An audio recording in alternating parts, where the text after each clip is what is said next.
Hi everyone, my name is Koto. Thank you so much for joining my presentation today. I'll be sharing my presentation, Breaking the Cycle, Advancing Prevention and Early Intervention in Addressing Physical Abuse in Japanese Youth Sports.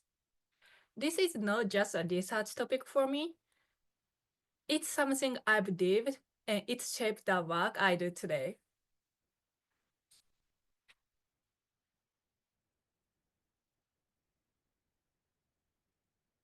So before we go into the broader research and findings, I want to start by sharing a little bit about my own background, my past experience as a student athlete in Japan. I was born and raised in an athletic family in Japan, so sports were a big part of my life from the beginning. I started running track when I was 10 years old. From early on, athletics became a big part of my identity.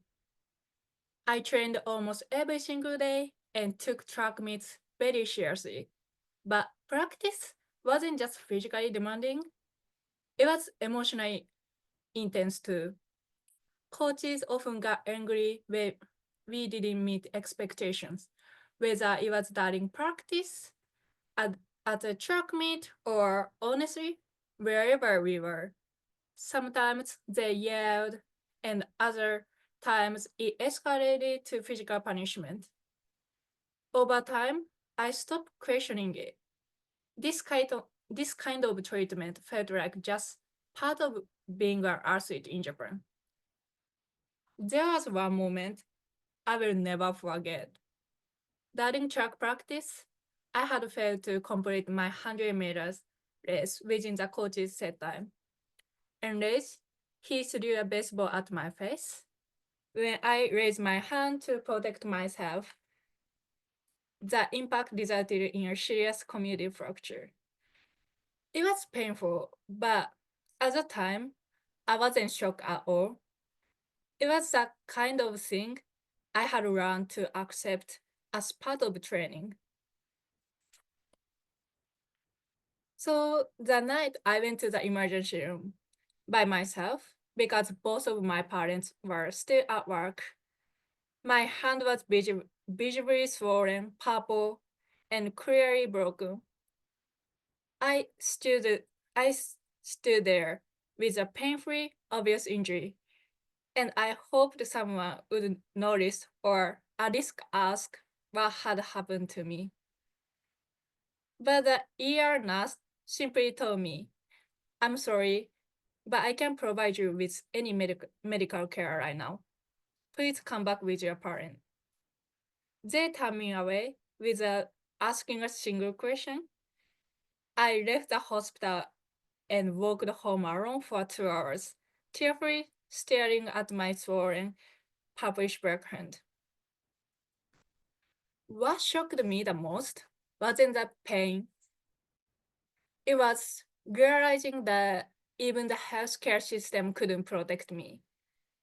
The moment made me wonder how many other young athletes in Japan were going through the same thing in silence without support. At the time, I didn't think of what I was experiencing as abuse. I had internalized the idea that being strong meant staying quiet, pushing through pain, and never asking for help. Speaking up didn't feel like an option. It felt like weakness. Looking back now, I see that what happened to me wasn't just about one coach or one injury. It was part of a culture in which physical violence as a coaching method is normalized, overlooked, and perpetuated. Over time, I began to believe that my worth depended on how fast I ran or how well I performed on the track. If I succeeded, I felt valuable. If I didn't, I felt invisible. That mindset didn't just affect me as an athlete, it shaped how I saw myself as a person. I didn't realize how deeply I had normalized these experiences until I transferred to high school in Wisconsin. That was the first time I realized that what I had accepted as normal in Japan was not considered normal elsewhere. It opened up space for me to start questioning what I had been through and to begin healing. So in Japan, this kind of discipline has a name, tabats, or corporal punishment. It's used by coaches, teachers, and other adults in power. It's often seen as a way to build strength, discipline, and mental toughness. Taiwan has deep cultural roots, especially from Japan's militarized education system back in the Meiji era. Enduring pain is still viewed by many as part of building character. These ideas continue in youth sports today, passed down from one generation to the next. But the long-term effects are real. Many athletes grow up believing that pain and fear are necessary for success. They often struggle with confidence, identity, and mental health, even long after they retire. Okay, so for the past 3 years, I've been doing research on the long-term effects of physical and verbal abuse in Japanese youth sports. I use semi-structured interviews, which allow me to have open and honest conversation with former athletes about what they went through and how those experiences still affect them today. This interview method gave each athlete the opportunity to share their stories in their own words without pressure or judgment. My top priority was to create a safe space where they felt respected and valued. One of the participants I spoke with was a former Olympic track athlete from Japan. She grew up in a training environment where performance always came first.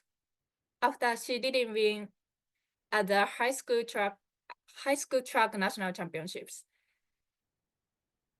her coach made her run until she threw up. She wasn't allowed to talk about how she felt during the race. Instead, she was just punished because of her poor performance. She said that when she made mistakes, her coach would hear her, force her to repeat drills again and again, or yell at her in front of her entire team. At the time, she didn't recognize it as abuse. She told me, and I quote, "At the time, I saw this was what being a dedicated athlete looked like. If I cried or spoke up, I would be seen as weak.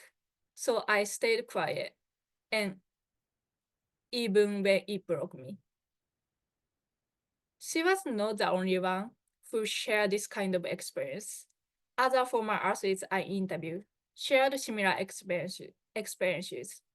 One participant said that just hearing a trainer speak loudly in a gym today still gives them anxiety.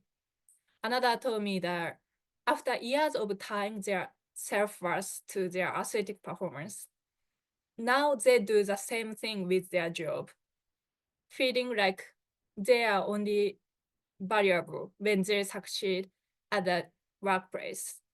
Many said it's still difficult to feel good about themselves without some kind of achievement. One participant say, even now, if I don't do well, I feel like I don't deserve support. These stories show that the impact of tigers doesn't end when an athlete retires. It stays with them in their thoughts, in their bodies, and in how they see themselves every day.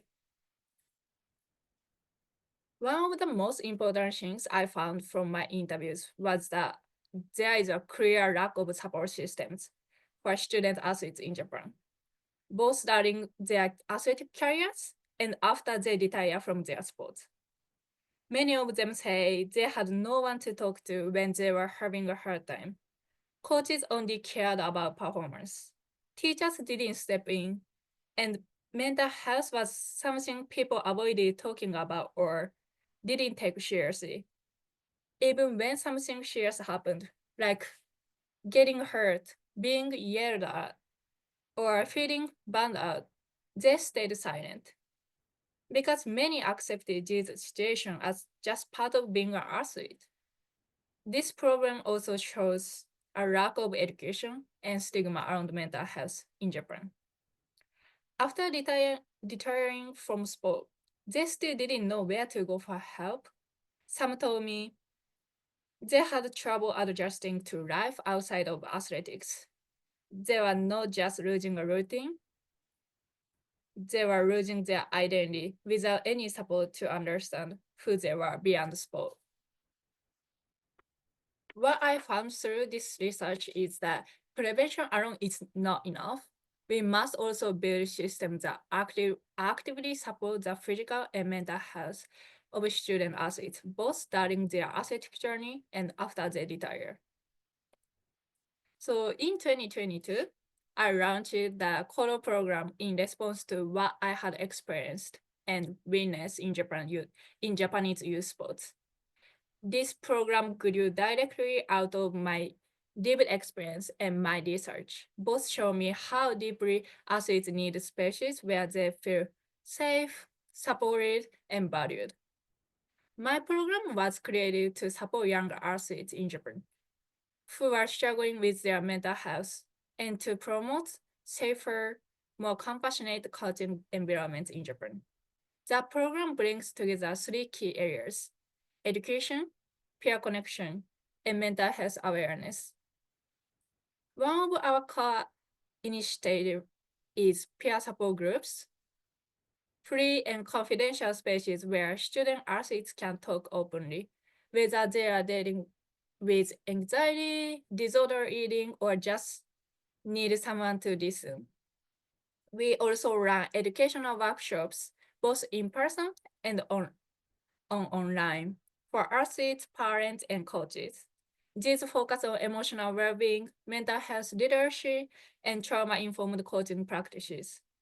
And we also focus on resource creation, developing materials that are culturally relevant and grounded in athlete-centered values. Since launching, we've reached over 300 student athletes and families, held more than 30 events, and hosted 15 online support group sessions. Through this work and through writing my paper, I've come to understand that if we want to challenge a social norm like Thai birds, we can't just bring in new ideas from outside.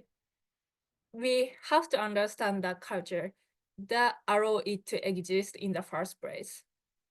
Culture shapes how people define discipline, strength, and success. So challenging those beliefs means working from within in ways that are respectful, culturally sensitive, and led by those most affected.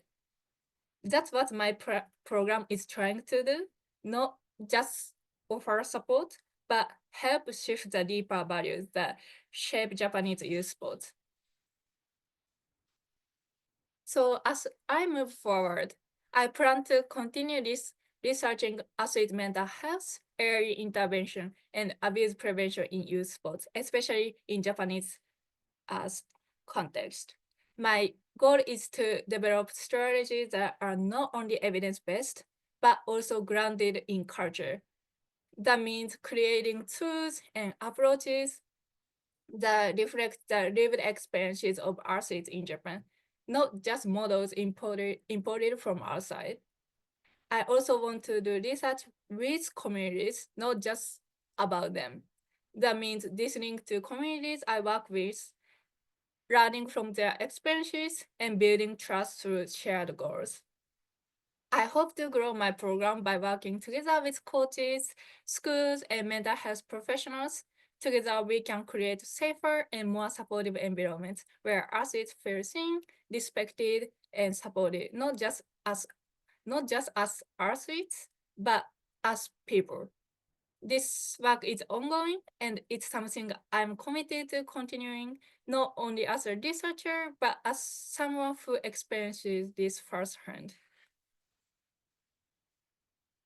Okay, thank you.